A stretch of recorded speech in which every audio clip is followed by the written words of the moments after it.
But if there's no physical injuries, the DA has to rely on other evidence, which is the witness statement. Does it make it easier, maybe, when you get there and the assaulter has something else, warrants for delinquent traffic tickets or some other things? Does it make it easier for you? So only thing that would make it easier if there was prior charges of family violence against that individual. That's the only thing that make it easier. But just like the same thing with my situation, the DA said we got further investigation. We got to listen to 911. If she's saying it never happened and you didn't see him assault her or you're not seeing any physical injuries, we need more information from her. Anyone else have any questions that they like? Can Yes. I piggyback on what you said? Yes. We're talking about domestic violence, basically adults, but I wanted to mention that there are also federal laws in education. I'm an educator. We are required to report any suspected abuse for minors, whether it's sexual abuse, physical abuse, emotional abuse, neglect. We have 48 hours to report it. And we cannot depend on our principal to do it, our dean to do it, our department chair. We legally have to report it. If we don't, we lose our certification. We can be fined up to, I believe it's $50,000, if I'm not wrong. I think it's $50,000. But as an instructor, we are required to report it. I've literally had an instance where I had a student who came to school beat up. Her mother beat her up because she got pregnant. And the guy who got her pregnant was 25 and she was 15. Mm. So I had to report that her mother beat her, because it wasn't a whooping, it was physically beating her. So I had to report that, but I also had to report that she had just told me she had sex with someone who was 25 years old and she was 15. And I was required to report it, or else I could have lost my certification.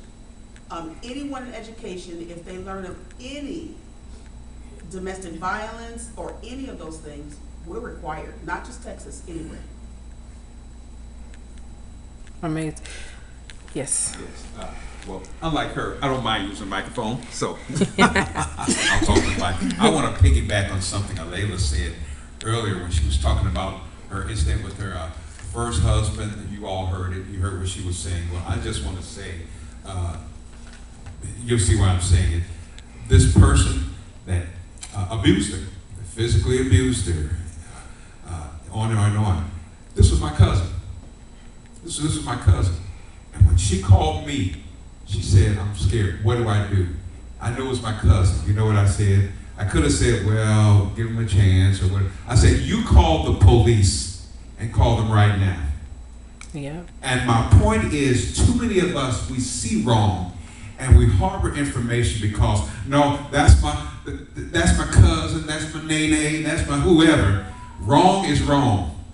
And we have to get to a point as a community where we stop saying, no, I'm not going to snitch, I'm not going to say anything, because it could be you in that predicament.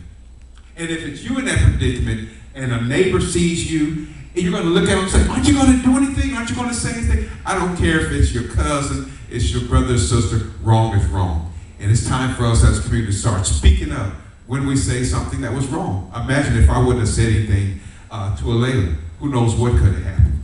But I had to tell her, you know what, you got to get out of this bad situation. There's better for you out there. And I want you all to know better is right in this room. Hold your hand up, Marcus. There's the better. Yeah, it's right here. That's him. Wow. I want to say one more thing. I got something unique part. And I have talked about this before.